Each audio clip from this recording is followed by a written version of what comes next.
యేసయ్య నీతి మార్గమందు జీవమున్నది. ఈ లోక సంబంధమైన జీవనము జీవిస్తున్నామే, అది వ్యర్థమైనది. పరలోక సంబంధమైన జీవము అది ఎంతో ఉత్తమము. అది దేవుని యొక్క మార్గము, అది దేవుని యొక్క త్రోవ కనుక అందులో మరణమే లేదు. మనము చెప్పుకొనిచున్నాము, అతను చాలా కొద్ది సంవత్సరములకే చనిపోయి ఉన్నాడు, ఆమె చనిపోయి ఉన్నది, అయ్యో పాపమని మనము అనుకొనిచున్నాము. ఇది లోక సంబంధమైనటువంటి మరణము.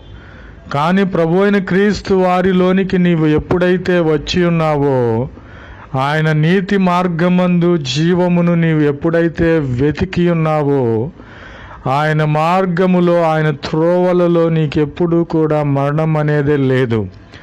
నీ రాకపో